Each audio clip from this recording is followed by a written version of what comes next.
If you ask my parents, they would tell you that at the age of 7, I was quiet, obedient, and would literally stop to smell the flowers. So when they signed me up for a karate class through the local Parks and Rec, I highly doubt they knew they were signing up for having me run away at 18, drop out of college, and lock myself in a cage to be beat up. But we'll get to that. In that program, I remember being taught how to stand, how to form a fist so not to break my thumb, and how to kick in a way to spare my toes. It eventually ended though. I've now practiced at least 5 different art forms in 7 different schools, with roots in 8 different countries and cultures. Most have been Kempo, my main art form. The first also had a boxing ring for the female world title holder that my instructor trained. Here, I learned that practice makes permanent, not perfection. Whatever I've been practicing for this speech is going to come out this afternoon, whether it's correct or not. Looking back, I think it was here where I also learned girls are strong too. I truly never questioned this, the way I now know society says I should have.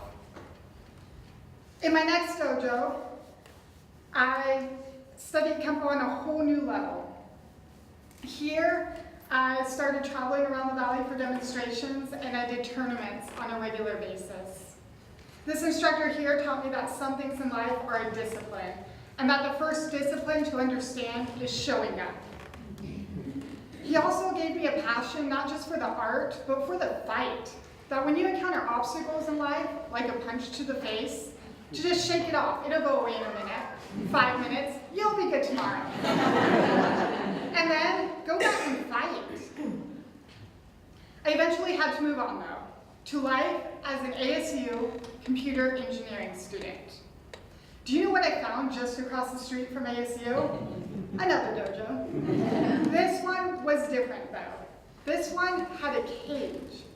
And it only took me a month to decide that that cage was where I wanted to be, and that college was just getting in the way of my real career.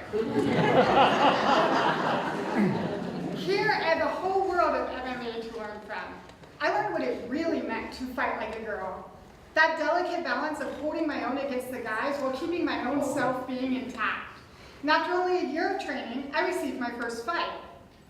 With the lack of women in the sport, I had to skip amateur and go straight to professional. So my first pro MMA fight. I may have lost that fight, but it didn't matter. I got the hardest part out of the way, and I was pro now. I could keep going, and I could fight anywhere. And then, I was pregnant. I had my amazing little boy 16 months after my first and last professional MMA. And it took me a couple of years to find a life outside the dojo, now as a parent, student, and working citizen of my community. But I did. And then I wanted to hit something. So I went back to that first Kempo dojo, where this time I learned humility and grace, because quite frankly, I wasn't in the game anymore. I had a kid now. I didn't want to hurt anyone.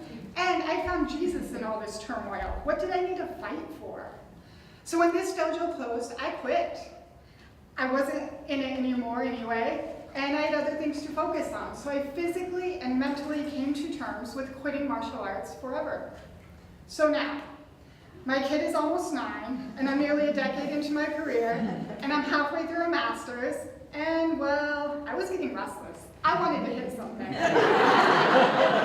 So nowadays, you'll find me in a new dojo after work a few times a week. They don't teach Kempo, but I reignited an earlier passion of stick fighting, which I now know is actually Arnis, aka Filipino sword fighting.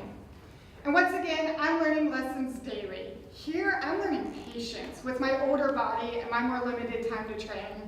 I'm also learning what it is to be one of the more veteran martial artists in a dojo, recognized for my time in the art, but also for my life outside of it. I think this is teaching me not to let karate define me, as it always had, but also not to let these newer identities of parenting, or my career in education, or even my faith define me. It's here, for the first time in my 20-year martial arts career, that I can truly say I'm a fighter, and a woman, and a parent, and a follower of Jesus, and it all makes me complete.